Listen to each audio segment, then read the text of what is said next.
네. 네, 오늘은 베를린과 코펜하겐 패션위크가 갓 마쳤는데 그쵸. 그거에 대해서 얘기를 해보도록 합시다. 근데 계속 이제 사실 저는 오늘 Today's outfit. 남색 그냥 티셔츠가 이거밖에 없어서 제가 이거 최근에 샀거든요. 이 코트를 이제 그 만다리나 덕 네. 코트를 샀는데 그냥 맞춰 입고 싶어서 가져온 그냥 생각 없이 입은 거였는데 태원 씨가 자꾸 이 그래픽에 자꾸 눈독을 아니, 들이더라고요. 눈꼬리 교정기, 이거는 누가 봐도 시설이 갈 수밖에 없는 그래픽이에요. 눈꼬리 교정 상담, 이거. 파랑단. 구찌 개인 티셔츠. 번호까지 적혀. 근데 이거 개인 번호 나가도 괜찮나? 근데 자기가 판 그치, 거잖아요, 파랑단 팔았으니까 씨가. 뭐 상관없겠지.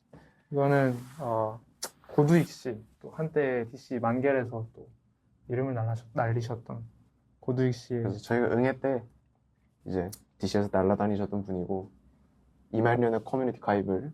저지하셨던 그런 분의 이제 파랑단이라는 어떤 1인 밴드로 음악 활동을 하셨었는데 그때 저랑 태연 씨 둘 다 좋아했어요. 그죠? 그죠. 그때 제가 이거 굿즈로 내셨어요. 구글 폼으로 이제 장당 8,000원 직접 실크 스크린에서 보내드립니다.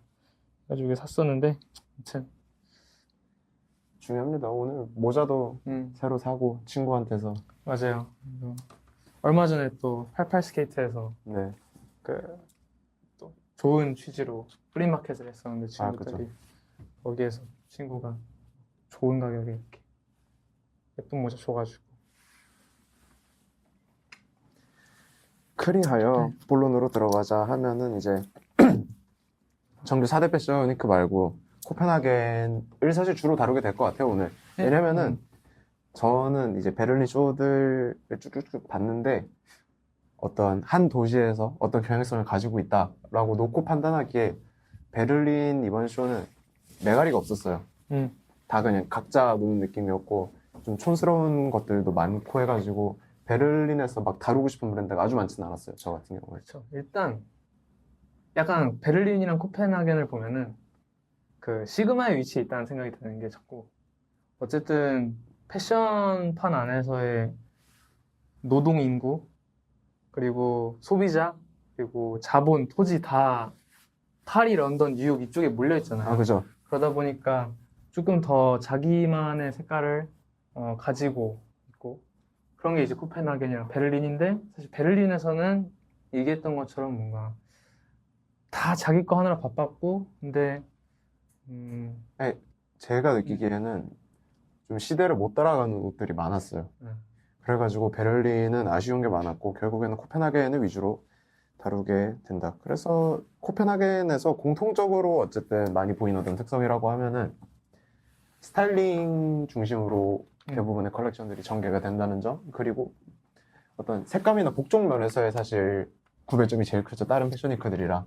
그쵸. 저희가 흔히 얘기하는 어떤 북유럽 감성, 그런 맨날 얘기하는 고감쿨. 제가 맨날 돌리긴 하는데 어쨌든 그 감성의 원형이 되는 굉장히 플레인한 옷들을 위주로 전개가 되긴 한다. 물론 그게 전부는 아니지만은 그쵸. 덜 파격적이에요. 그래서 슴슴한 맛이 있다는 거죠. 어떻게 보면은. 그래서 뭐 어떤 복종 안에서의 움직임도 너무 약간 확장적이지 않고 네. 그리고 보면은 이번 코펜하겐 특히 워크웨어나 네. 어떤 테일러링 베이스 사용이 좀 지배적이었고 그리고 색깔이 아까도 얘기했지만 전반적으로 좀 탁 죽어있는 느낌이 있어요. 그쵸. 차분하고 파리에서 쓰는 색깔 이런 것과 비교했을 때 확실히 조금 차분한 색 위주로 옷을 만든다. 그렇죠. 사람들이 코펜하겐의 스타일을 좋아하는 것도 그게 갖고 있는 어떤 절제된 미감이 있기 때문에 그게 소구하는 바가 크지 않나. 이번에도 그래가지고 보면은 뭐 여성복들 봤을 때 이제 단색 위주로 돌리고 거기에서 이제 다른 소재로 뭐 레이어를 쌓는다든가 그런 식의 스타일링들이 많이 보였던 것 같아요. 아니면 기본 복종에서 드레이프 주고 이런 거 돌리고 그런 것들 막 구조적으로 엄청 저번에 얘기했었던 롤페크로스 같은 브랜드처럼 막 우악 이런 것들은 잘 없고 대부분 평범한 복종 안에서 어떤 식으로 스타일링적인 포인트를 줄 수 있는지 그런 거에 집중한 도시다 보니까 실생활에서 활용하기에는 사실 코펜하겐이 제일 좋은 것 같고 또 한국 시장을 놓고 쳤을 때 특히 한국 여성분들이 되게 좋아하는 어떤 스타일이 많이 보인다. 그래서 요거 따라 입으면 좋다. 그렇죠. 잘 팔리고 잘 팔리게 예쁜 옷들을 네. 많이 만든다. 그래서 뭐 파울리나 루소 같은 거 보면은 네. 되게 어떤 이 옷은 예쁘긴 한데 못 입겠다라는 생각이 전혀 안 들잖아요. 아, 충분히 그쵸. 화려한데도. 그래서 그런 것들이 어떻게 보면은 적당한 만큼 이제 힘을 주고 네. 스타일링으로 나머지 어떤 걸 커버하는 게 또 파울리나 루소를 비롯해서 또 약간 화려하게 네. 힘을 썼던 브랜드들의 모습이 있었던 거고. 그리고 사실 뭐 모든 쇼나 어떤 뭐 패션 위크나 이런 거에서 하는 얘기지만은 여성복과 남성복의 어떤 그 경계를 흐릿하게 한다라는 말이 네. 늘 언급되는 얘기잖아요. 지루할 그쵸. 정도로. 네. 근데 사실 이것만큼 설명하기 좋은 표현이 없어요. 뭐 예를 들면은 뭐 그 카시아쿠, 네. 그 카시아 전 쿠차라스카. 이게 브랜드 이름이 카시아 쿠차라스카인데 저는 이 쿠차라는 단어를 그 글자를 보고 그냥 매차 쿠차라고 부르고 있거든요. 근데 그건 너무 리스펙이 없잖아요. 아니, 애정을 갖고 매차 쿠차라고 부르는 거죠. 어머니창 브랜드 카시아쿠도 보면은 어떤 그 셔츠, 남성복 테일러링에서 쓰는 어떤 그 되게 포멀한 셔츠를 가지고 장난질도 많이 하고, 그리고 뭐 바우문트 페터가르텐도 이제 공군 네. 이제 뭐 bomber 자켓이나 어떤 그쵸. 그거는 컬렉션 테마가 이제 어떤 여성 비행사에 그쵸, 네. 관련된 테마이기도 했고, 그래가지고 그 주제가 재밌었던 것 같아요. 비행이라는 그 일과 관련된 거, 그리고 일 바깥에 그쵸. 이제 당시 디너 파티에서의, 1930년인데 사교계에서 또 음. 어떻게 그 사람이 움직였었는가. 그것을 이제 접목시킨 게 재미가 있었다. 그런 류의 인간이라 어쨌든 과거의 사람을 테마로 하는 그런 류의 컬렉션들이 좀 재밌는 것들이 있는 것 같아요. 그렇죠. 저는 그래서 패션계에서 좀 자주 다뤄지는 그런 인물, 조지 오키프 같은 사람도 그러하고 그 사람의 회화 작업도 그러하지만 네네네. 퍼스널 스타일로 또 유명한 분이시기 때문에 옷을 굉장히 잘 입죠. 그래서 오늘 베스트를 안 하려고 했었는데 지금 형태군이 계속 갈피를 못 잡고 있는 거거든요. 어느 방향으로 토크 나아가야 될지. 그래서 좋았던 브랜드들이랑 왜 좋았는지 몇 개 언급을 하면서 쇼 경향성에 대해서 얘기를 좀 해볼까 해요. 그러면은 형태군은 뭐 베를린, 코펜하겐 다 통틀어서 어디가 제일 좋았나요? 뭐 남녀성복 안 가리고 그냥 일황. 일황은 저는 파울리나 루소 좋았고, 그리고 뭐 2황까지 꼽자면은 사실 둘 다 코펜하겐인데 니클라스 코브가르드 네. 되게 좋았어요. 니클라스 코브가르드 뭐 버튼 재밌게 네. 사용하고. 아, 그쵸. 그런 어떤 싸게 단추. 근데 네. 그 단추 사이즈가 이렇게 조그만 단추가 아니라 비실용적으로 엄청 아주 크고, 큰 막 직경이 한 1인치? 아니면 그 이상 되는 단추들. 물론 이제 싸게 단추가 사실 어떤 고풍스러운 이미지를 주잖아요. 네. 그게 주로 쓰였던 때가 좀 옛날 그쵸. 9세기니까. 네. 근데 이제 그 사이즈를 확 키워버리면은 뭔가 저도 직관적으로 느끼기에 되게 키치하고 귀여울 것 같다라고만 생각했었는데, 컬렉션을 보니까 전혀 귀엽지 않고, 그래요? 전 귀엽던데, 나름. 그래서 난 약간 좀 묵직한 느낌이 들었어, 우아하게. 그래서 뭔가 이건 뭐 생각이 다를 수 있으니까. 뭐 플레이어 사용하는 것도 네. 뭔가 원래 플레이어가 약간 귀여운 어떤 디테일의 상징이기도 하잖아요. 여성복에 쓰일 때. 네. 근데 그것도 네, 저는 귀엽게만 느껴지진 않았던 것 같아요. 근데 한편으로는 사실 플라운스 같은 거는 고전적으로 어쨌든 좀 우아한 무드를 낼 때도 많이 썼어가지고 그런 어떤 고전 여성복의 형태에서 착안한 것들도 꽤 많았어요. 이번에 아까 얘기했었던 니콜라스 코카드 같은 경우에도 그렇고 뭐 앤소피 마드센 같은 브랜드도 그러하고, 근데 예를 들어 스코브가드 같은 브랜드에서 보여줬었던 그런 과장된 부자재들 이런 것들이 어쨌든 확실히 키치한 느낌을 주고, 저는 어쨌든 저의 어떤 시선 자체가 지금 거의 샌마틴에 튜닝이 되어 있거든요. 그냥 샌마틴, 뭐 IFM 이런 학교들 컬렉션을 계속 보다 보니까 이런 느낌의 키치함을 돌렸었던 게 샌마에서 몇 년 전부터 계속 이게 나오고 있었어요. 그래가지고 그런 것들이 어쨌든 조금 더 메인스트림 패션씬에서 조금 더 소화하기 편한 형태로 이런 식의 과장된 부자재를 쓰는 아이디어가 어떻게 흘러가는가 이런 걸 보는 것도 꽤 재밌는 요소고요. 막 샌마 졸업식 보면 지퍼 막 이따만한 거 쓰잖아요. 손 이렇게 잡고 올려야 될 것 같아. 그런 류의 요소들. 그쵸. 그래서 뭐 디테일이나 뭐 부자재에서 조금 과장된 모습 보였던 거. 또 그러고 저도 베스트는 파울리나 루소거든요. 결국에는. 왜냐면 파울리나 루소는 이제 2018년에 샌마틴 이제 학사를 졸업을 했고, 샌마틴 역사상 두 번째로 듀오로 졸업한 팀이에요. 첫 번째는 몰라요. 그것까진 찾아보지 않았는데 파울리나 루소의 졸업 인터뷰를 보면은 그 두 번째 듀오 졸업팀이었어요. 근데 그때부터 이어져 왔었던 어떤 니트를 기반으로 하는 그런 직물적인 실험들 많이 들어가고, 그 다음에 파울리나 루소의 가장 큰 어떤 장점이자 시그니처인 게 어떤 스포츠웨어적인 디테일에다가 여러 직물들을 빠바바바박 썼고 색도 엄청 화려하게 쓰는데 그 이질감이 서로 안 들어요. 그쵸. 다른 패브릭들을 쓰고 있는데 그런 게 잘 맞아 떨어지고, 이번에도 역시 어떤 귀여운 그런 무드를 잘 나타내줘가지고 완성도가 제일 높았던 것 같아요. 쇼의 시작부터, 그리고 어떤 절정, 그리고 다시 마무리가 어떻게 되는지. 맞아요. 그래서 컬렉션 이제 사진을 쭉 순서대로 모아놓고 보면은 색 네. 이제 컬러를 배치하는 것도 처음에 되게 좀 모노톤으로 어둡게 갔다가 중간에 약간 그 영상 봤어요? 카멜레온이 죽기 전에 네. 색을 막 가지고 있는 모든 색을 막 뽐내다가 죽는 진짜요? 그런 영상이 있어요. 거기서 엄청 여러 개의 색깔이 혼재된 상태로 네. 카멜레온이 막 몸부림치다 아, 죽거든요. 무서운데. 그런 어떤 식으로 이런 거 보면은 이제 여러 개의 어떤 컬러, 블랙과 네네네. 핑크와 이제 옐로우가 한데 모여있는 어떤 룩이 네. 어떤 트랜지션 역할을 하고 그 다음으로 갑자기 확 핑크 톤으로 네, 쭉 그쵸. 가다가 마지막에 옐로우로 끝나는 또 이 어떤 핑크가 파울리나 루소가 굉장히 핵심 주로 많이 컬러잖아요. 사용하는 컬러기도 하고, 그래서 네, 파울리나 루소만큼 좋았던 브랜드가 없었다. 그리고 원래 하던 어떤 기능적인 스포츠웨어 기반의 옷뿐만 아니라 이번에는 초반에 이제 프레피 스타일 같은 것도 조금 접목을 하고, 그래가지고 이전 파리밀란 때 얘기했었던 조금 전형적인 어떤 직물 패턴들, 뭐 노르딕 같은 것도 그쵸. 계속 사용을 하고, 이번에 폴로 같은 데서 내는 그런 약간 캠퍼스 스타일의 이런 앞플리케 크게 박혀있는 그런 가디건 같은 경우에도 이제 파울리나 루소 기억상 3번 룩이었나? 그쵸. 거기에 예. 들어갔는데, 아, 그거도 상당히 시의성이 있었다. 또 왜냐면 뭐 그 올드머니 유행의 이런 게 아니라 그런 유행과 독립된 어떤 형태로 지금 폴로의 비슷한 옛날 어떤 옷들이 아이템을 계속 조금씩 반응이 오려고 하는 것 같아요. 이제 일본 쪽에서는 슬슬 반응이 오고 있는 게 저도 눈에도 보이고, 그 다음에 뭐 영국 쪽에 있는 그런 셀러들이라든가 아니면 프랑스에 기반을 두고 있는 몇몇 셀러들도 이제 빈티지의 또 다른 먹잇감, 이번엔 폴로다. 그래, 그래서 얼마 전에도 그 뭐야 휘민이랑 네.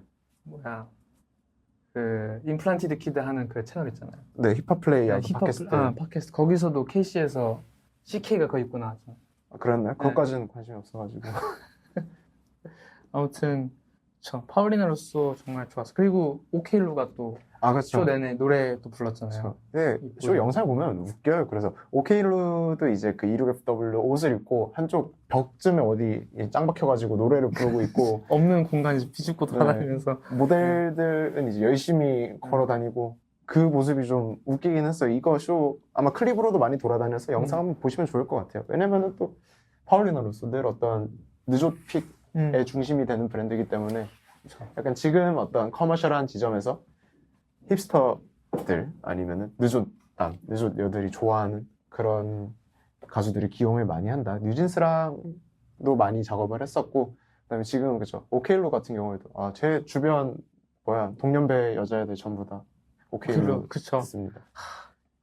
작년 앨범 좋았어요, 오케일로. 좋았고 하이프 많이 받았죠. 그리고 다시 이제 파울리나 루소 얘기로 돌아가서 저는 또 느꼈던 것 중에 하나가 이제 베를린도 그렇고 코펜하겐도 쇼를 쭉 보다 보면은 모델의 어떤 그 모델이 사실 중요하잖아요. 모델 쇼에서. 캐스팅 엄청 중요하죠. 근데 루소의 그 모델 캐스팅이 되게 또 그 전체 패션 위크를 놓고 봤을 때 독점하고 있는 어떤 그 특징이 있는 것 같아요. 어쨌든 되게 다양한 어떤 사이즈의 모델들을 기용을 그쵸. 했잖아요. 늘 파울리나 루소의 어떤 차별점 중에 하나고, 그쵸. 사이즈의 다양성. 맞아요. 그래서 그런 게 또 어떤 쇼를 보는 것에 있어서 특별한 매력을 부여하는 게 있는 것 같아요. 그쵸. 그러고 모델 캐스팅 관련해가지고 또 이제 이건 저의 베스트인데, 베를린 패션 위크에 이제 안드레 이그로노라는 그쵸. 네. 나름 신생 브랜드예요. 이제 그 사람도 샌마틴 출신인데 샌마틴 패션계 다 해먹고 있습니다. 젊은 사람들이. 중요해요, 샌마틴.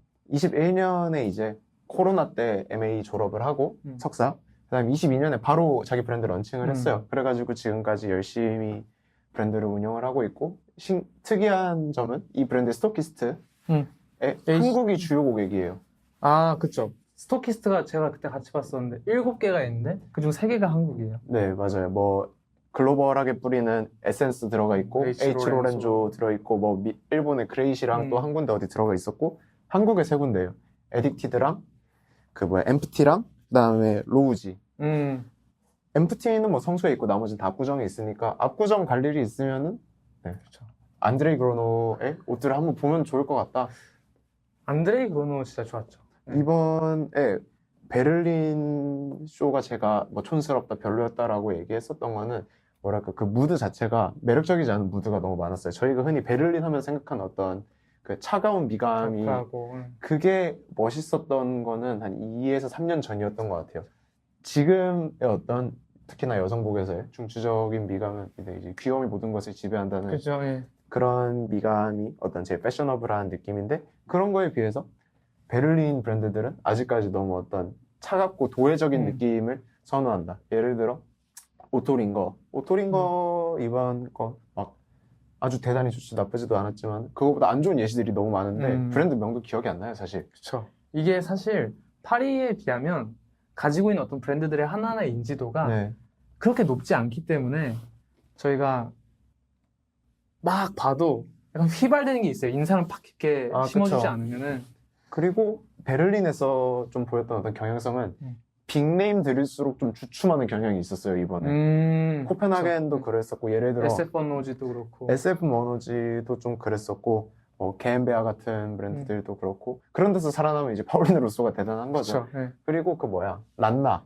저는 아나마루 존슨이라는 이름으로 아직 더 잘 기억을 하고 있긴 한데, 아나마 존슨이 이제 한 2년 전인가 네, 란라 리브랜딩, 스튜디오로 리브랜딩을 하고 그리고 계속 사실 아나마 존슨 때부터 해왔던 어떤 그 아웃도어나 네, 어떤 스포츠웨어들을 조금 더 현대적인 방식으로 풀어서 전개를 했었잖아요. 네. 그때는 괜찮았어요. 그때는 음. 좋아하는 사람들 많았고 좀 팬층 두터웠었는데 이번 컬렉션 좀 충격적이었어요. 요번에 제가 기억하기로는 SS 때부터 뭔가 어떤 그 변동의 조짐을 그쵸, 또 보이다가 무빙을 다르게 치려고 하고, 이제 이번에, FW 때 탁 한번 뭔가 좀 묵직하게 캐주얼웨어로 네. 스포츠키 싹 빼고 한번 데리고 왔어요. 이제 근데 그래서 살 이유가 별로였어요. 없어졌어요. 네, 별로였어요. 그리고 사실 지난번 파리 밀란 네. 영상 때 제가 랄라 그쵸. 프로볼을 입고 왔잖아요. 왔었는데. 프로볼 입고 왔었는데 생각해보면 오늘 입고 와서 랄라 얘기를 했으면 또 설득력이 좀 더 그쵸. 있었다. 랄라를 입고 랄라를 까기 이렇게 만들었어야 했다. 계속 마지막에 이제 2개 그 파이널 룩이랑 그 전 거가 이제 되게 박시한 후디를 쓰고 네, 그 퍼 후드를 쓰고 파카 후드의 그쵸. 부분 패턴을 써가지고 이렇게 만든 네 그런 거 정도는 그래도 괜찮았었는데 그거는 멋있었죠. 네. 근데 그거 말고는 나머지는 다 굳이 이 브랜드에서 이 복종의 옷을 사야 되는 거라고도 쳤을 때 이유를 못 찾겠는 옷들이었어요. 왜냐하면 전 그럴 거면 그냥 미국 옷 사 입을래요. 그러니까 형 했던 말처럼 란라에서 이번 그 EUFW에서 보여줬던 옷들이 다른 곳들에서 많이 보이는 옷들이고 스타일링이에요. 그렇죠. 그리고 이 장르에서 조금 더 이름값이 좋은 애들도 많아요. 그렇기 때문에 랄라의 발음하기 어렵네. 이번 컬렉션 굉장히 아쉬웠고 다시 어떤 안드레이 그로노의 얘기로 조금 돌아와가지고 안드레이 그로노가 이번에 제가 좀 재밌었던 지점들은 뭐 바지 핏 빼는 것도 그렇고 소재 쓰는 것들 이런 세틴 느낌의 네. 아주 원색적인 세틴 그런 거 쓰는 것도 괜찮았고 비교적 얌전한 복종인데 거기 안에서 어떻게 좀 귀여움을 표출할 수 있는가에 대한 고민이 많이 이루어졌었던 것 같아요. 부분적으로 들어가는 그런 마감 처리라든가. 그렇죠. 뭐 예를 들면은 약간 무스탕 같은 것처럼 생긴 좀 빡센 남성복 자켓에다가 바스켓볼 셔츠를 네. 세틴으로 만들어가지고 그 같이 스타일링했을 때 어떤 그죠. 생기는 그렇게 돌리는 느낌도 이질감에서 좋았고. 매력을 내려고 하고 그리고 이런 모델도 보면은 되게 위에는 포멀한 자켓 입었는데 네. 아래에 조금 광택기 있는 원색적인 바지 네. 펑퍼짐하게 입혀가지고 대비 주고 이런 것도 재밌죠. 사실 안드레이 그로노는 베를린 패션위크의 느낌의 브랜드는 아니긴 해요. 저 뭔가 런던이나 제 기억상 여기도 네. 베이스가 파리고 지금 네. 파리 패션위크를 못 썼다 뿐이지 그쵸. 되게 파리 같은 느낌의 옷이에요. 그쵸. 물론 샌마틴의 어떤 그런 키치한 느낌이 많이 남아있기도 한데 어쨌든 안드레이 그로노가 베를린 쇼 중에서는 가장 완성도 있게 쇼를 꾸리지 않았나. 남녀 성복 다 가릴 것 없이 밸런스가 좋았어요 이번에. 맞아요. 그래서 쇼는 그로노가 쇼는 되게 좋았어요. 근데 어디든 이제 쇼를 하고 나면은 그 비슷한 배경에서 룩북도 같이 네. 촬영을 하잖아요. 그래서 그로노도 이제 그 쇼장에서 세트 그대로 유지하고 룩북까지 찍었는데 왜 그런지는 모르겠는데 룩북에 여기 지금 보면 양쪽에 문이 있잖아요. 네. 문을 절반 정도 닫아놓고 이제 촬영을 했어요. 근데 그러다 보니까 룩북에서는 옷이 막 눈에 안 들어오더라고요. 저 그래서 룩북으로 처음 이 브랜드 그 컬렉션을 봤을 때 그때는 뭔가 안 보였던 게 쇼에서 뭔가 좀 보이는 게 있었어요. 사소한 차이인 것 같긴 한데 룩북은 뭐 무드만 잘 빼면 됐다라는 음. 생각입니다, 저는. 그래서 뭐 이런 어떤 가디건 좀 되게 칙칙해 보일 수 있는 가디건에 안쪽에 이제 핑크 같은 거 저 넣어가지고 핑크 얇은 스카프 아니면 타이 같은 거, 그리고 이런 케이프 느낌이 저는 그냥 제가 좋아하는 스타일이긴 해. 이렇게 케이프처럼 들어가는 느낌, 이렇게 어깨부터 팔까지 네. 통짜로 이렇게 싹 감싸 들어가는 느낌. 그래서 제가 예전에 알랭폴을 열심히 그쵸, 네. 빨아댔을 때, 지금도 열심히 빨고 있긴 한데, 음.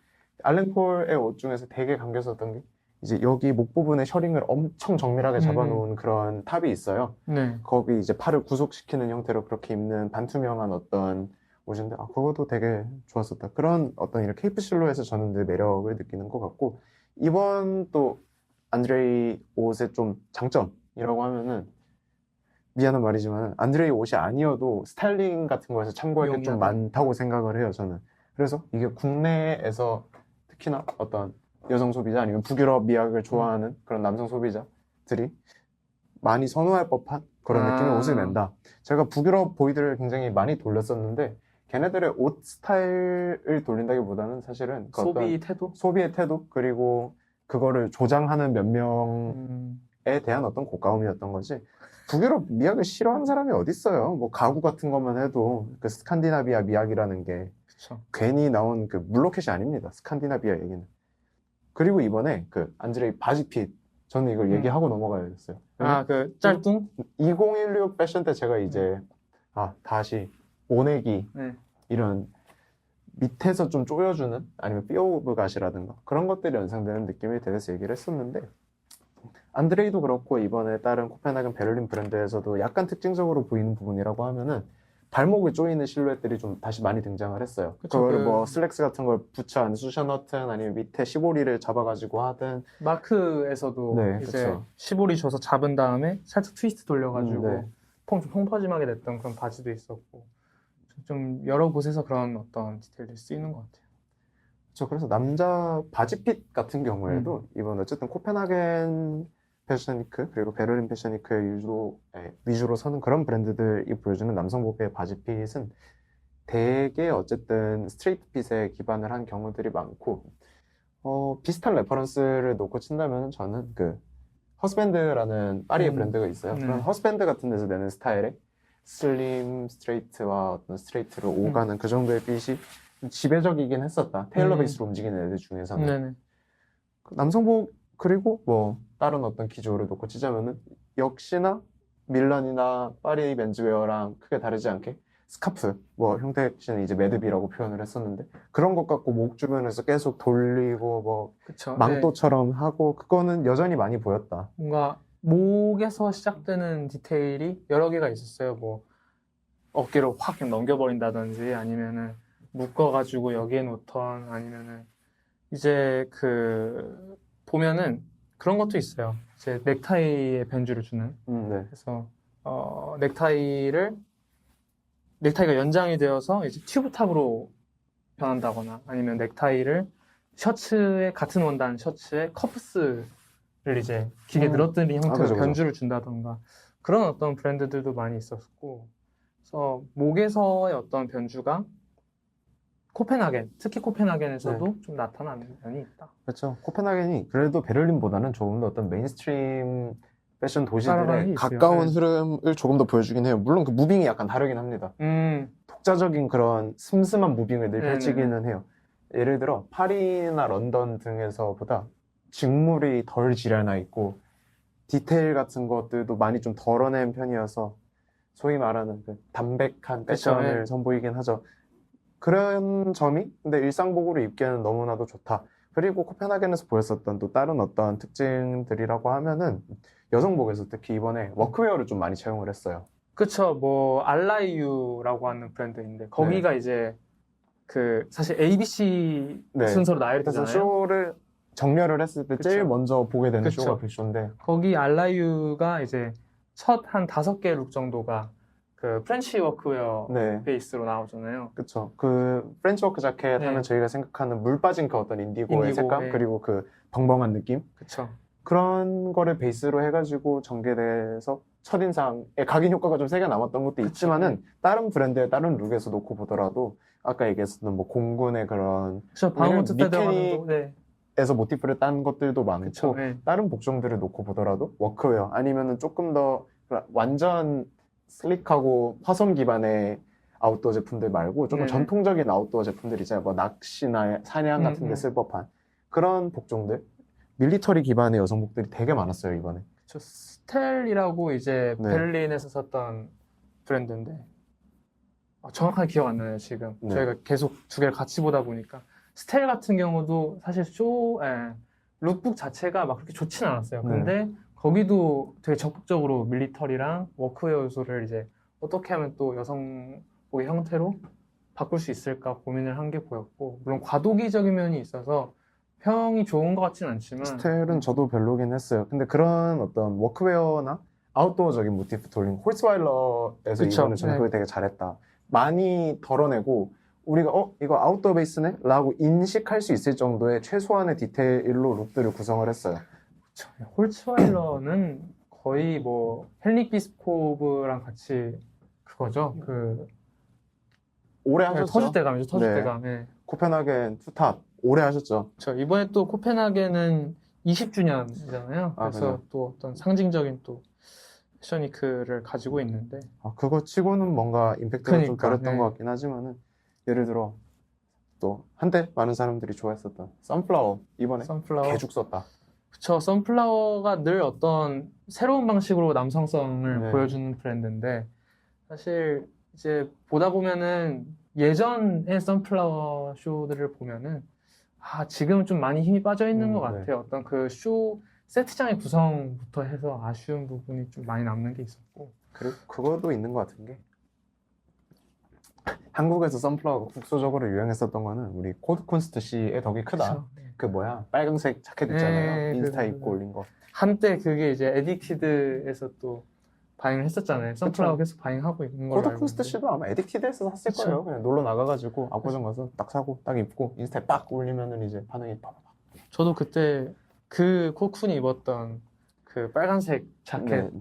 한번 보려고 에딕티드 가면 늘 없었던 개그치 품절이었겠죠. 그쵸. 코드 네. 콘스트 씨의 어떤 패션 아이콘으로서의 영향력이 굉장하긴 하죠. 예를 들어 코드 콘스트 씨가 입었었던 그 웰스 보너의 가디건 그 그쵸. 제품도 꽤나 유행을 했었었고 웰스 국소적으로. 보너도 있고 그리고 되게 이것저것 많이 입었어요. 생각해보면 그 슈프림이랑 스톤 아일랜드랑 협업한 자켓들 이런 거 네. 매번 찾아서 입고 여기저기 많이 나오고 이것저것 많이 찾아 입었죠. 그 사람도. 아무튼 또 이번에 이제 코펜하겐 보면서 느꼈던 거는 아까도 처음에 얘기했지만 테일러링 베이스를 직접적으로 사용하는 곳도 네. 있었지만 테일러링의 요소를 적극적으로 해체하는 브랜드 또한 많았다. 아까 얘기했던 지금 브랜드명이 생각이 안 나는데 타이에서 어떤 그 네. 셔츠의 요소를 해체해가지고 이렇게 늘어뜨리는 브랜드도 있었던 반면에 여성복에서도 보네주에서는 이번에 쇼를 가지진 않았고 룩북 형태로 풀었었는데 뭐 커프스를 가로로 배치해가지고 이제 스커트로 만든다던가 남자들이 입은 그 난닝구 있잖아요. 네네. 난닝구를 이제 마르지엘라의 그 벨트 연결된 자켓 있잖아요. 네. 그런 것처럼 콜라주를 해서 드레스를 만든다던가 그런 시도도 있었고. 사실 근데 저는 그런 느낌은 별로 안 좋아하기는 해요. 저는 제 취향은 아니에요. 저도 이미 좋아서 얘기한다기보다는 그냥 이런 게 보여서. 그러니까 이게 막 제 느낌에는 인상 깊지 않았어서 이게 약간 주요 특징이다로 다가오진 않았었던 것 같아요. 저 같은 경우에는. 그래서 뭐 테일러링이야 뭐 늘 누구나 그쵸. 사용하고 사실 이것도 뭐 아까 얘기했던 늘 것처럼 누구나 해체하고 근데 그리고 비교적 어쨌든 옷 자체를 음. 변형을 많이 안 시키고 가져가다 보니까 그러면은 뭐 트렌치 자켓 여기서 이거 요만큼 조금 더 올리고 네. 자켓 뭐 여기서 조금 더 돌리고 요소 분해해가지고 그거 조금 더 쓰고 이런 정도의 어떤 차이가 보이긴 하지만은 네, 뭐 그냥 슴슴하게 돌릴 만한 그거고 여성복에서 조금 더 저는 집중했으면 하는 포인트가 일단은 다채로운 어떤 니트의 사용 같은 게 굉장히 돋보이는 시즌이었고 네네. 그다음에 세틴, 실크 같은 것들도 이번에 좀 남녀성복 할 거 없이 약간 적극적으로 사용된 느낌이 카로. 보였어요. 제가 좋아하는 카로 에디션 같은 경우에도 그렇고 그런 어떤 되게 성질이 강한 패브릭들이랑 거기에 시스루 무언가를 같이 들어가는 느낌. 네네. 그게 굉장히 인상 깊었어요. 또 카로 에디션에서 좋았었던 점은 뭐 이제 사람들이 어떤 발레 코어니 뭐니 그런 거 하는 걸 갖다 얘기하지만 어쨌든 발레복들 그리고 그런 데서 입는 어떤 바디수트 같은 느낌의 옷들이라든가 언더웨어를 연상시키는 그런 요소들도 괜찮았었고 그리고 이건 조금 더 어쨌든 코펜하겐 전반에 관한 이야기지만은 이번 컬러 스타킹들이 엄청 많이 보였어요. 아, 그래가지고 이런저런 다양한 색의 스타킹들을 좀 활용을 해주는 것도 이번에 괜찮겠다. 바지를 조금 짧게 가져가고 거기서 스타킹 좀 재밌게 가져가는 느낌. 그게 어쨌든 조금 더 심플한 복종 안에서의 포인트를 확 줄 수 있는 방법이니까. 컬러 스타킹 한 2년 전에서도 한국에서 되게 많이 보였던 스타일인 것 같긴 한데. 아, 근데 그때는 약간 빨간 것만 많이 보였어요. 아, 그러니까 일반 누드톤, 검정색 그거 두 개 말고 다른 걸 뭘 했냐 치면은 약간 그냥 빨간 거. 그 빨간 스타킹을 엄청 많이 다들 신었었던 기억이 나긴 하는데 이번 코펜하겐에서는 뭐 약간 녹색 계열도 있고 파란 것도 있고 아니면 위경사 다르게 짜가지고 이제 스트레치 되면서 네네네. 조금 그쵸, 막 그쵸. 파란색, 보라색 섞여 들어가는 그런 느낌이라든가 그런 식의 다양한 어떤 스타킹으로 연출을 하는 것들 그게 스타일링에서 재미를 주기 좋아가지고 저는 꽤 쓸만한 부분이다. 그리고 물 빠진 색감이랑 그런 거를 같이 돌렸을 때 최상의 어떤 궁합이 나온다. 그것이 북유럽 비약이니까. 그쵸. 뭔가 지금 전반적인 어떤 얘기들을 하고 있는데, 어떤 베스트 컬렉션으로 꼽았던 것 외에 네. 뭔가 그냥 개인적으로 기억에 남는 브랜드나 어떤 특정 룩이나 이런 거 있어요. 특정 룩은 아까 얘기했었던 그 알라유의 이제 프렌치워크 자켓으로 시작된 정말 이 시즌 통틀어서 제가 처음으로 본 룩이어서 그게 조금 기억이 나고 그 다음에 뭐 임팩트 사실 제일 좋았던 쇼나 좋다고 느꼈던 쇼는 비슷해요. 저도 니콜라스 코브가드 손에 꼽게 좋았고 파울리노 로스가 제일 좋았고 뭐 베를린에서 안드레이 그로노 되게 좋았고 그런 요소들은 되게 비슷했기 때문에 저희가 언급한 브랜드들 뭐 한 번 정도 봐도 나쁘지 않겠다라는 생각은 들기는 합니다. 그렇죠. 그리고 뭔가 저희가 지금 얘기하다가 또 이전에 준비하면서 네. 계속 언급됐었던 브랜드 하나 있잖아요. 그 아까 얘기했던 메차쿠차 그 카시아 이제 후차라스카 브랜드가 이름이 너무 어려워요. 지금 말하면서 생각을 해내는데 카시아 쿠차라스 전 그냥 그래서 근데 메차쿠차라고 부르겠습니다. 저 그냥 메차쿠차라 부를게요. 메차쿠차가 이번에 또 거의 베를린에 섰던 네. 이제 메차쿠차는 베를린 네네네. 패션위크였는데 베를린 섰던 브랜드 중에서는 그래도 한국에서 제일 하이를 많이 받고 있어요. 그쵸. 데이지드에서 데이지드가 그거를 다뤄줘가지고 그래서 그래서 그뭐 밤비 들어간 그런 티셔츠라든가 밤비나- 거기에서 근데 이제 여성적인 어떤 플라운스라든가 드레이프 디테일이라든가 그런 게 되게 적극적으로 들어갔는데 거기에 이제 밤비 그리고 패브릭 자체가 좀 키치한 느낌을 그쵸. 주는 패브릭을 쓰다 보니까 되게 현행다운 옷이다. 맞아요. 현행답고 뭐 스트라이프드 그 네. 포플린 셔츠들 있잖아요. 네네. 그거를 계속 돌리고 하면서 네네. 뭔가 변주 주는 게 재밌었고 뭐 마지막에 이제 3개 룩 정도가 어떤 그 메차쿠차 네. 카시아쿠의 어떤 시그니처 가멘트를 만드는 어떤 네. 기법이잖아요. 그 라텍스 가지고 니팅 해가지고 네네. 옷을 입체적으로 만드는 거. 그걸로 이제 한때 주목을 많이 받았었는데 이번에는 그거를 힘을 좀 뺐어요. 그래서 마지막 3개 룩에만 적용을 했고 원래는 이게 얘네 어떤 브랜드의 어떤 90%를 담당한다는 느낌을 저는 받았었는데 본체의 미감. 네, 인스타 바이오만 봐도 온 세상이 라텍스 줄로 이제 막 도배가 돼 있어요. 막 스크리브를 엄청 하는데 이번에 그런 게 좀 적었다. 근데 그게 시그니처 어떤 패브릭이 있다는 거는 너무나도 좋은 일이죠. 그렇죠. 그 이번에 작년에 LBM이 스타트했던 스티브 같은 경우에도 저 스티브 스미스 옷에 이런 페인팅 들어가는 느낌의 그런 디테일들. 근데 그게 페인팅이 아니라 다른 뭐 옷을 눌러 박은 거는 네네네. 어쨌든 그런 시각적 효과를 주는 것들. 그리고 사실 그 메차쿠차는 이전 시즌에도 좀 키치한 느낌들을 많이 내줬어요. 애초에 그쵸. 그런 세계 브랜드고 그게 어쨌든 여성복 시장 안에서 제일 빠르다고 느껴지는 흐름이다 보니까 저도 이걸 보면서 아, 현행. 확실히 완전히 현행이다. 요즘의 옷. 그쵸. 완전히 2026년의 옷이다. 그리고 이제 이런 걸 보면은 네. 어떤 그 라텍스 리팅이 사실 옷보다 액세서리에 훨씬 더 어떤 강세를 줄 수가 있어요. 이런 디테일은. 뭐 그쵸. 가방이나 휴대폰 케이스나 이런 것들 그걸 의식했는지 이제 여기저기 협업하면서 액세서리를 많이 만들고 있고 카시아쿠도 뭔가 지금 거느리고 있는 어떤 그 하이프보다 네. 더 좀 유명해질 것 같아요. 카시아쿠는. 네. 카샤쿠 그리고 저는 개인적으로 이렇게 뭐 셔링 땡기고 그런 식으로 주름 갖고 계속 볼륨감을 만들어내는 그런 느낌도 너무 좋아가지고 그렇죠. 이번에 베를린 베스트 쇼라면은 완전 최고 베스트는 안드레이지만은 여성복만 놓고 봤을 때는 아 여기 되게 잘했다.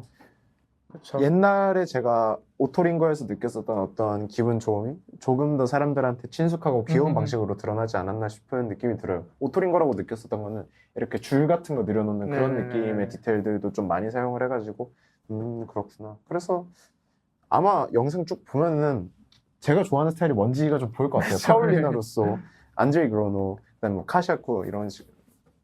그렇죠. 그래서 전반적으로 뭐 코펜하겐 같은 경우에는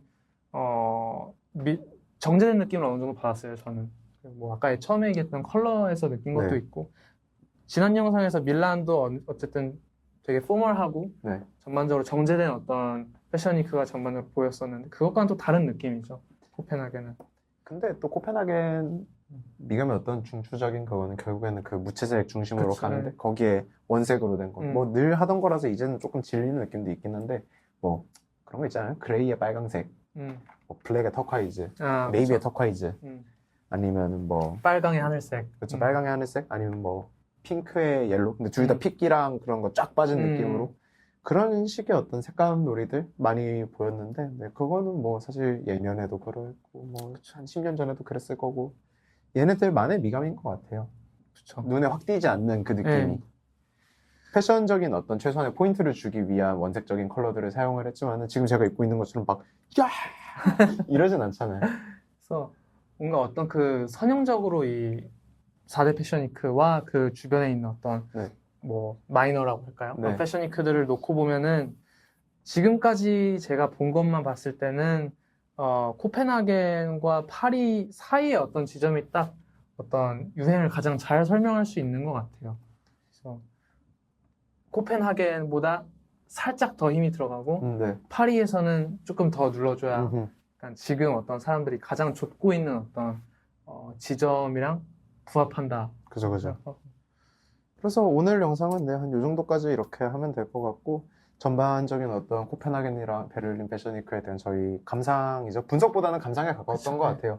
물론 분석하는 요소들도 조금 있긴 했지만은 애초에 큰 비중을 놓고 볼 정도의 느낌의 패션위크 시즌은 아니고 볼륨 자체가 크지 않기 때문에 네. 이 정도만 얘기해도 충분했을 것 같다. 그러니까 보그 런웨이에 올라가 있는 양 자체가 7개밖에 안 돼요. 쇼가. 베를린, 물론 이제 네. 걔네는 이제 베를린 패션위크 자체 사이트에서 다 네. 관리를 하고 있는 것 같긴 하지만 어쨌든 많이 없다 참여 브랜드들이. 그럼 보고 올라가는 게 어딥니까? 설페이건 보고 안 올라가잖아요. 그렇죠. 아무튼 그래서 코펜하겐이랑 이제 베를린 패션위크 이 정도로 마무리가 됐고 이제 뭐 남은 쇼들 같은 경우에는 이제 레디 진또배기, 투 웨어, 네. 그러니까 패션의 본체가 이제 곧 오실 시간입니다. 그래요. 이제 발렌시아가도 욕 지금 그렇게 한쪽에서 먹고 있는데 2월 27일에 이제 또 뭔가 보여줘야죠. 네, 그렇죠. 어쨌든 무언가 보여줄 덴나와 그리고 다른 어떤 사람들이 다 대기를 하고 있고 지금 칼을 갈고 벼르고 있고요. 2월 달에는 그래서 RTW 컬렉션들 위주의 리뷰가 들어갈 것 같다. 근데 RTW 컬렉션은 이렇게 도시들을 묶어서 가기에는 볼륨이 너무 크기 때문에 그리고 저희가 맨즈 시즌 때 다뤘었던 그러니까 맨즈 스케줄을 띄웠지만은 거기 안에서 우먼즈웨어를 선보인 브랜드들도 많기 때문에 그쵸. 다시 그것까지 돌아가서 롤백 쳐서 도시별로 아마 영상을 구성하지 않을까 싶어요. 파리 하나, 뭐 밀란 하나. 특히 코펜하겐, 베를린이 네. 사실 맨즈를 얘기를 안 할, 네. 맨즈라고 내놓기가 약간 애매할 정도로 여성복 구성이 되게 많았고, 아, 그쵸. 네, 그래서 한번 이제 이후에 이제 RTW 올라오면 그것도 좀 심도 있게 다뤄보도록 하고. 그래서 서울 패션위크 하면 찍을 거예요? 아니요?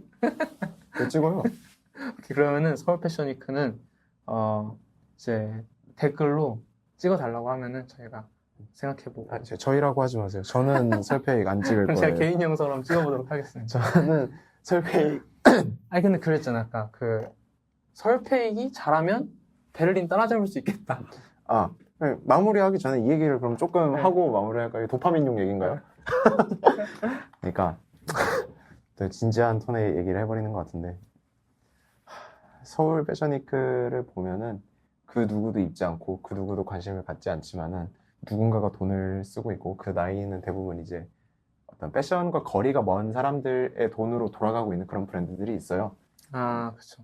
그러니까 네. 뭐 더 말하지 않고 저는 에피라는 가수가 냈던 음. 2025 기침이라는 노래 그 구절 있죠? 아다 꺼져라. 네. 90년대생은. 20세기 출생들은 음. 꺼지라는 그 가사가 있잖아요. 뭐 20세기 출생 꺼지라는 네. 건 아니지만은 뭐 어떤 20세기 맥락인지는 다 알 거라고 생각해요. 어쨌든 소위 말하는 그 원로 디자이너라고 하는 사람들이 계속 자기를 띄워주고. 너무 헤쳐먹고 있고 그놈의 한복 리메이크 안 했으면 좋겠고 안 예뻐요. 패션적이지가 않은데 그놈의 민소극복 그거 돌려 쓴다고 그게 좋은 게 아니잖아요. 뭐 이뻐야지 사 입지. 그놈의 뭐 한복 어쩌고 맨날 소리 질러봤자 누가 좋아하고 누가 입는다고 그거를 하고 그리고 되게 시대착오적인 무슨 김창숙 부티크 같은 그런 옷들도 좀 그만 냈으면 좋겠고요. 그 베를린에서 제가 시대착오적이라고 했었던 그런 드레스들 네. 보다 더 시대착오적인 게 설팩에 나오는 드레스예요. 누가 입어요? 뭐 예를 들어서 아까 한복 얘기했는데 한복 리메이크를 하는 것 자체는 되게 좋은 시도라 생각해요. 근데 좋은 시도죠. 그거를 근데 좋은 잘- 결과물이 나왔던 적이 없잖아요. 좋은 시도는 결과물을 내도 마케팅이 굉장히 약간 구리긴 하죠. 시대착오적이어서 그렇게 시대착오적을 느끼는 것 같기도 한 것 같아요. 뭔가 나중에 한복 베이스 옷 중에 이쁜 거 있으면 저한테 얘기 좀 해주세요. 저는 아직까지 봤던 적이 없어요. 그놈의 저고리 앞선 패턴 쓴다고 옷이 예뻐지는 게 아니고 그놈의 골룡포 그거 한다고 옷이 예뻐지는 게 아니고 오방색 박는다고 옷이 예뻐지는 게 아니잖아요. 그렇죠. 뭐 어떤 코리안의 요소 중에서 그나마 패션적인 가능성이 있는 거는 전 자개 정도는 어떤 트리밍 장식적인 요소로 가능성이 있다고 보는데 그것도 결국엔 어쨌든 서양 의복의 요소를 베이스로 하고 거기에 어떤 자개 정도를 얻는다의 느낌으로 제 머릿속에서 생각이 나는 거지. 그렇다고 자개 장을 입고 다닐 수는 없잖아요, 또. 저고리에 자개 붙인다고 이뻐지는 것도 아니고. 맞아. 어쨌든 이게 인정할 수밖에 없는 게 저희 어떤 옷을 볼 때의 편안함을 느끼는 안목이 어쨌든 서양 복식에 네네. 초점이 너무 맞춰져 있다 보니까 이게 약간 이쁘게 안 보여요. 그리고 그게 좀 크다고 생각을 하는 게 저는 한복을 볼 때 제가 아쉽다고 느끼는 거는 대비감이 없어요.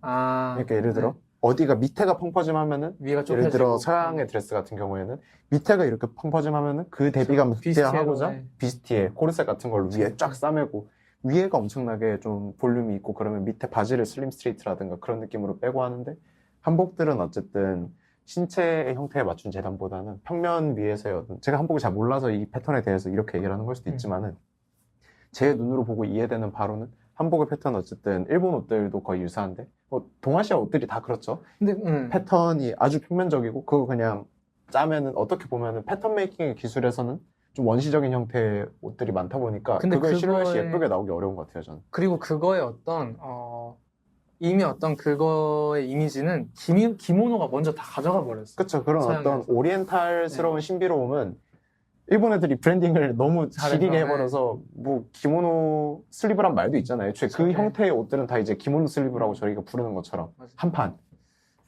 그쵸. 그래서 네, 한복에서 어떤 패션적인 모멘텀을 찾기가 굉장히 어렵고 그런 옷을 하는 브랜드가 서울 패션위크에서 쫓겨나야지 서울 패션위크에 조금 더 미래가 보인다. 왜냐면은 이번에 남성복 이제 밀란 삐띠오모 했었잖아요. 설팩 서는 브랜드들 남성복 젊은 브랜드들은 다 거기 갔어요. 지금 한류 붐 이렇게 막 캐대어 물이 들어올 때 한국 패션을 조금 더 알리려면은 일단은 서울시에 패션위크 하고 있는 그 이제 돈 안전하게 받아먹고 있는 아저씨들 전부 다 모가지 치고 다 네, 또 얘기하지만 이건희식 경영으로 다시 돌아가야 됩니다. 그쵸. 다 바꿔. 네. 다 싹 다 갈아엎어야 된다고 생각해요, 저는. 맨날 그 무슨 신문 칼럼 쓰는 이상한 아저씨의 아줌마들 모아놓고 왜 서울 패션 위크는 안 될까 이러고 지들끼리 탁상 공론 해봐야 뭐가 달라지겠어요. 왜냐면은 패션을 안 하는 사람들끼리. 서울 패션위크 못 써고 있는 어떤 젊은 어떤 디자이너들도 되게 유망한 사람들 많잖아요, 지금. 근데 사실 둘 다 있는 것 같아요. 서울 패션위크가 젊은 층한테 자리를 안 주기도 하고 젊은 층들도 서울 왜 가? 그쵸. 차라리 열심히 해서 런던이나 파리 가가지고 거기서 쇼룸에 그쵸, 네. 들어가는 게 낫지. 근데 한국을 어쨌든 조금 더 패션적인 도시로 키우고자 한다면은 저는 그냥 소위 말하는 그냥 비하 표현 쓸게요. 틀딱 브랜드들 싹 다 쫓아내고 조금 전국 규모 작아도 어쨌든 꾸역꾸역 서울에 올려놓는 게 저는 필요하다고 생각을 해요. 그런 식으로 젊은 애들끼리 국소적으로 좋아하고 뭐 이게 뭐냐라고 할 수도 있지만은 그런 거를 올려줘야지 조금 더 가능성이 생기지 않나. 패션은 근데 젊은 애들이 하는 산업이었고 그쵸. 젊은 애들이 고열을 빨아먹으면서 어쩔 수 없어요. 나이가 들고 짬이 쌓이다 보면은 이게 어떤 디자인적 확장의 한계가 오게 돼 있어요. 그래서 저는 사모님 디자이너들을 별로 안 좋아해요. 집에 돈 많아서 미국물 안전하게 먹고 돌아와가지고 고상한 척하면서 무슨 이상한 청담에서 옛날에 90년대 때 우영미 아줌마랑 같이 손잡고 비슷한 기간에 그 자리에 있었던 기억으로 아직까지 사시는 분들을 별로 안 좋아합니다. 너무 고강도의 비하 표현이었나요? 이런 게 또 저희 채널을 먹여 살리지 않습니까? 쇼츠극 잡아야 돼요, 저는.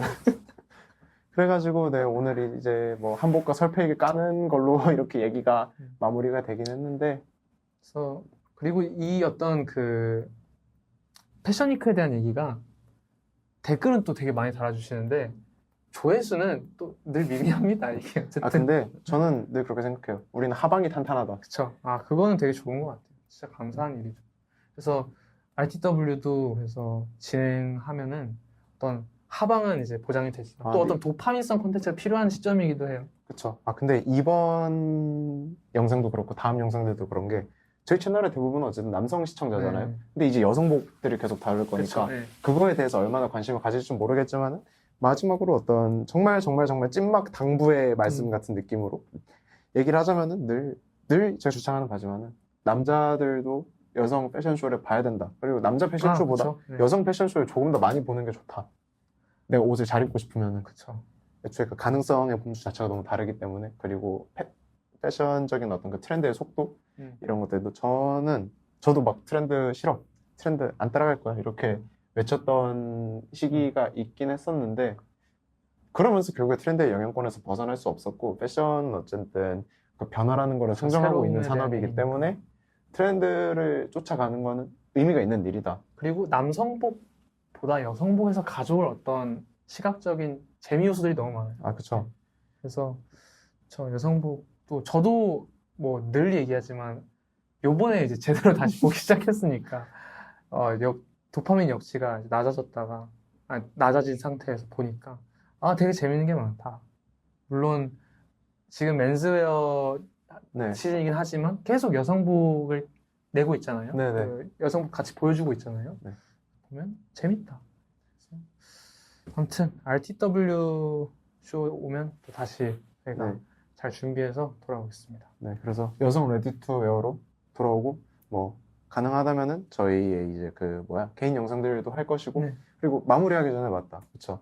저희 새로 이제 또 같이 하게 된 티피컬 라이프 큐레이션이랑 이제 커뮤니티 프로그램을 준비를 하기로 했어요. 왜냐면은 저희 채널을 보시고 아니면 뭐 티피컬 라이프 큐레이션 같은 샵을 보시는 분들은 소비자들 중에서는 굉장히 패션에 고관여군일 거라고 생각을 해요. 설령 그 직종 내지 전공이 아니더라도 관심을 좀 많이 갖는 편의 사람들이라고 생각하고 이제 그런 사람들일수록 자기가 좋아하는 거를 얘기를 할 수 있는 창구가 많이 없다고 생각해요. 제가 20살 때 막 대학에 들어가서 동아리 활동을 하고 이제 홍대권을 만나게 되고 뭐 그런 경위도 다 그러한데 이렇게 옷 얘기를 막 할 사람이 없다. 그러니까 어디 가서 누가 얘기하는 걸 듣는 자리는 간혹가다 계속 있을 수 있어도 뭔가 같이 얘기 나누고 할 수 있는 자리가 많이 없는 것 같아요. 그렇죠. 그리고 저는 개인적으로 느끼는 게 어떤 모종의 라이브함도 좀 필요한 시대라고 생각을 해요. 무슨 막 내가 뭐 얼마나 패션을 잘 알고 얼마나 분석을 잘 하고 그래, 내가 이런 뭘 것보다 안다. 그냥 좋아하는 거면 좋아한다고 얘기하는 그게 뭐 되게 나이브하고 유치하게 들릴 수도 있긴 하지만은 애호라는 거는 기본적으로 어느 정도 유치함을 서로 상정을 그렇죠. 해줘야 된다 생각해요. 그러니까 애호라고 할 수 있는 거지. 그거 아니면 그걸로 돈 벌러 가야죠. 그리고 어떤 그 나이브함 자체를 계속 배척하려고 하다 보니까 다들 위축돼요. 위축돼요. 그걸로 우빵 잡지 그래서 말고 웃방을 절대 잡지 말고. 그냥 웃방을- 좋으면 좋다고 그래서 하고. 웃방을 잡지 않는 그런 어떤 커뮤니티에서 그쵸. 저희가 또 같이 함께할 분을 모집하고 있습니다. 네, 그래도 도움이 되면 좋겠다 싶어서 저의 나름의 예를 들어 이번 달은 이제 디깅과 관련된 어떤 테마로 그렇죠. 진행이 되는데 저 같은 경우에도 이제 뭐 계속 디깅하고 디깅 관련 영상도 저희가 한번 네, 올렸었죠. 찍었었고 사람들이 관심을 저희에게 많이 가지는 부분도 그런 거예요. 거의 어케노, 어디서 뭐 찾아노 찾아노 이런 거. 네. 그래서 그런 것들에 관련된 얘기 그리고 제가 어쨌든 계속 글을 쓰는 작업들을 하고 있다 보니까 나도 뭔가를 분석을 하고 싶다 이런 걸 했을 때 어떤 식으로 엮어내면 좀 편하고 좋은가라는 제 나름의 어떤 방법 같은 거 노하우 아닌 노하우입니다. 그렇죠. 근데 이게 저는 뭐 사실 바로 옆에서 계속 태연 씨를 네. 봤으니까. 그렇죠. 이제 횟수로 6년 차 이제 네. 패션 글을 계속 쓰고 있으니까 그쵸. 근데 보면은 참 옷을 이제 좋아하는 혹은 옷을 업으로 삼으려고 네. 하는 이미 업으로 삼고 있는 많은 사람들이 이제 태연 씨의 어떤 글들이나 네. 아니면 디깅하는 어떤 그 태도에 많이 감흥하는 걸 본인도 느끼잖아요, 이제는. 그런가요? 블로그 같은 거 보면은 이제 또 늘 또 양질 글 쓰면 사람들 또 잘 보고 있습니다. 아, 그쵸. 그리고- 물론 뭐 취미로 보시는 분들, 현업에 계시는 분들 뭐 등등등 해가지고 연락들을 종종 받긴 하는데 뭐 그래도 제가 영향력이 뭐가 있어요. 아무튼 그래서 또 그럼- 영향력이 있기 때문에 저희가 이렇게 또 네. 할 수 있는 겁니다. 아, 그쵸. 그래도 네, 이제는 어디 가서 유튜버라고 얘기하고 다녀요. 그렇죠. 이게 처음에는 이제 어디 가서 저도 살짝 묵방을 줬어요. 팟캐스트 채널을 한다. 근데 점점 어떤 영상의 깔이 그냥 유튜버가 되고 광대가 되고 있다. 물론 웃기고 유쾌한 게 좋아요. 저는 천성이 좀 진지한 사람이기 때문에 그 진지함은 유쾌함을 이길 수 없어요. 마치 손신바와 김감전의 디스전처럼 손신바는 어떤 개척을 써도 김감전 씨를 이길 수 이길 없었던 수 것처럼 그래서 네, 커뮤니티의 톤도 어쨌든 조금 더 재밌게 유쾌하고, 패션 네. 얘기들을 나눌 수 있는 자리가 됐으면 좋겠다. 그래서 라는 당부의 말씀과 함께 찐찐찐찐막으로 찐찐찐 영상을 끝내보도록 하겠습니다. 네. 네. 하나, 네, 둘, 셋. 셋. 감사합니다.